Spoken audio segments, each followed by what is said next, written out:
नाजरीन, अयूब खान के दौर में एक चीनी वफद वाहा आर्डिनेंस कम्प्लेक्स का दौरा कर रहा था।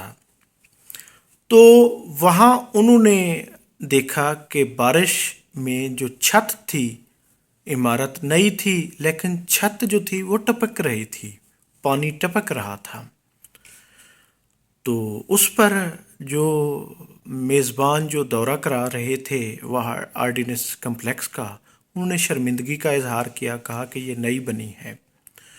तो उस पर चीनी वफ्द के सरबराह ने कहा, उन्होंने कहा हमारे यहाँ भी शुरू में नई इमारतें इस तरह टपकती थीं, छतें टपकती थीं, लेकिन हमने एक दो ठेकेदारों को या इंजीनियर को गोली मार दी, कानूनन गोली मार दी।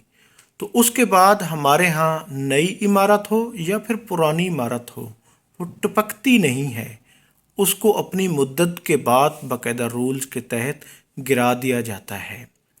तो नाजरीन, ये वाक़या सुनहरी हरूफ यानी कि उसे लिखने के काबिल है कि नई इमारत, और आज भी ख़ास तौर पे इस तरह के वाक़यात यानी कि जो रोंगटे खड़े हो जाते हैं। नाजरीन, चीन में जो चोर होता है उसको गोली मार दी जाती है, और चोर को ये बाकायदा उनका रूल रहा है बड़ी देर तक कि चोर को सर में गोली मारी जाती थी, और जो गोली थी उसकी जो कीमत होती थी वो भी नाजरीन उनके वुरसा से ली जाती थी, और उस वक्त तक डेड बॉडी नहीं दी जाती थी जब तक वो उस गोली की कीमत वसूल नहीं कर लेते। जिसकी वजह से जो चीन एक वक्त अफ्यूनी कौम, जरैम, पता नहीं किस किस तरह के जरैम में मुब्तला कौम थी, मुल्क था, वहाँ पर वो दुनिया के लिए पुरअमन तरीन मुल्क बन गया।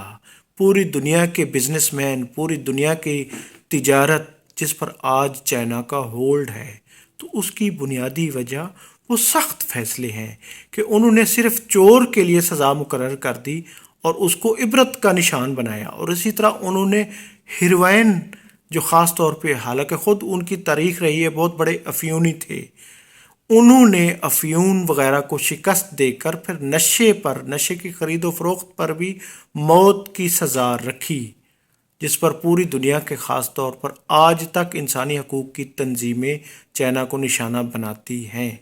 लेकिन उन्होंने उस पर कोई कंप्रोमाइज़ नहीं किया, और आज वो अफ्यूनी कौम वहाँ पे नशा दूर दूर तक उसका कोई नामो निशान नहीं है, क्योंकि उन्होंने नशा करने या नशा के फ़रोख्त करने वाले पर भी मौत की सज़ा रखी हुई है।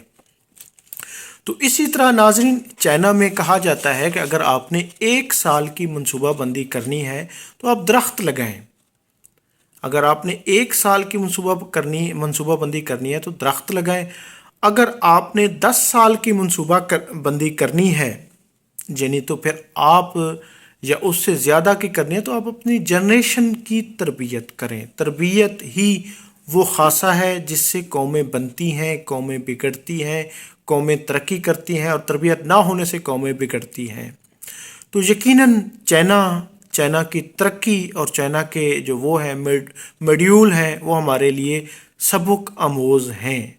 हमें भी उन्हीं असूलों पर, उन्हीं तरीक़ाकार पर कारबंद होना पड़ेगा, क्योंकि हम अपने मुल्क को, अपनी इस माँ जैसी सरज़मीन को अगर तरक्की देना चाहते हैं, अगर पूरी दुनिया में एक पाकिस्तान का बहुत बड़ा नाम यानी वो करना चाहते हैं, तो हमें भी सख्त कवानीन पर अमल भी करना होगा, उन पर कोई कंप्रोमाइज़ भी नहीं करना होगा, ताकि हम दुनिया के सामने एक ऐसा पाकिस्तान ला सकें जो हमेशा हमेशा के लिए रहे और फिर पायदार तरक्की की अलामत हो। जी, मैं हूं अब्दुल रऊफ रूफ़ी और आप देख रहे थे तारीख़नामा। बहुत शुक्रिया, थैंक यू, अल्लाह हाफ़िज़।